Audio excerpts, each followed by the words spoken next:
আকাশবাণী আগরতলা। স্থানীয় সংবাদ পড়ছি নন্দিতা রায়।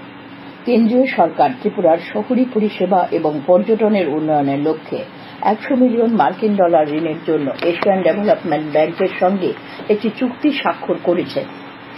ত্রিপুরা নগর ও পর্যটন উন্নয়ন প্রকল্পের জন্য ঋণ চুক্তিতে স্বাক্ষরকারীরা ছিলেন ভারত সরকারের অর্থনৈতিক বিষয়ক বিভাগের যুগ্ম সচিব জুহি মুখার্জি এবং এডিবি এর ইন্ডিয়া রেসিডেন্ট মিশনের অফিসার ইনচার্জ নিলয় মিতাস।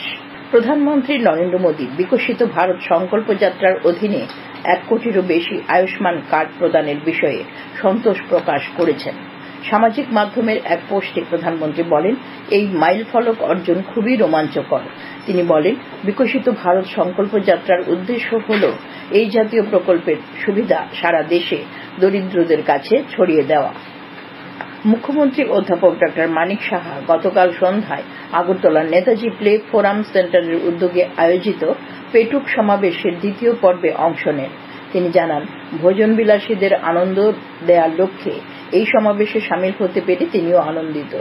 সমাবেশে অন্যদের সঙ্গে রকমারি আহার করেন মুখ্যমন্ত্রী। কৃষিমন্ত্রী রতনলাল নাথ মোহনপুর টিলাবাড়িতে এক সভায় জানিয়েছেন, বিজেপি সরকার প্রতিষ্ঠিত হওয়ার পর মোহনপুর বিধানসভা এলাকাতে জাতীয় সড়ক নির্মাণ, নতুন বিদ্যালয় পরিকাঠামো তৈরি, মোহনপুর বাজারকে ঢেলে সাজিয়ে তোলা, পানীয় জলের সুবন্দোবস্ত, গৃহ নির্মাণ থেকে শুরু করে বহু উন্নয়নমূলক কাজ হয়েছে।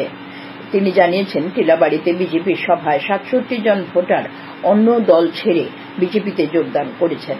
আগরতলা পুর নিগমের মেয়র দীপক মজুমদার গতকাল আখাউড়া রোডের কাটাখালের পাকা ড্রেনের কাজ পরিদর্শন করছেন। সাথে ছিলেন আগরতলা পুর নিগমের কমিশনার ড শৈলেশ কুমার যাদব সহ ইঞ্জিনিয়াররা। মেয়র শ্রী মজুমদার জানান, কাটাখালের ড্রেনের কাজ শুরু হয়েছিল 2019 সালের জানুয়ারি মাসে।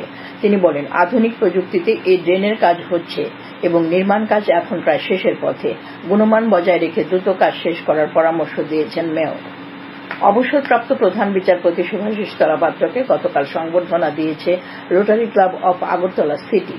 আগরতলা প্রেস ক্লাবে সন্ধ্যায় এক অনুষ্ঠানে উড়িষ্যা হাইকোর্টের প্রাক্তন প্রধান বিচারপতি শ্রী তলাপাত্রকে সংবর্ধনা স্মারক তুলে দেওয়া হয়। চার্টার ডে উপলক্ষে এক অনুষ্ঠানের আয়োজন করা হয় সংস্থার পক্ষ থেকে। ত্রিপুরা, সিকিম ও নাগাল্যান্ডের সর্বভারতীয় কংগ্রেস কমিটির জেনারেল ইনচার্জ হিসেবে নিয়োগ করা হয়েছে গিরিশ চোদনকরকে। গতকাল অল ইন্ডিয়া কংগ্রেস কমিটির পক্ষ থেকে এক বিবৃতির মাধ্যমে এ খবর জানানো হয়। আগরতলা সুকান্ত একাডেমির প্রেক্ষাঘরে গতকাল থেকে শুরু হয়েছে 3 দিনের জাতীয় নাট্য উৎসব। উদ্যোক্তা সংগঠন নিফার জাতীয় সভাপতি অনিমেষ দেবরায় সাংবাদিকদের জানিয়েছেন, নাট্য উৎসবে দেশের বিভিন্ন রাজ্যের শিল্পীরা অংশ নিয়েছেন। আগামী 25শে ডিসেম্বর পর্যন্ত এই নাট্য উৎসব চলবে। রাজ্য পুলিশের 124 জন সহকারী সাব ইন্সপেক্টরকে সাব ইন্সপেক্টর পদে উন্নীত করা হয়েছে। এক আদেশে তাদের উন্নীত করা হয়।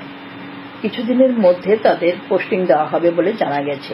উল্লেখ্য, এই 124 জন এএসআই কে আগে এডহক প্রমোশন দেওয়া হয়েছিল।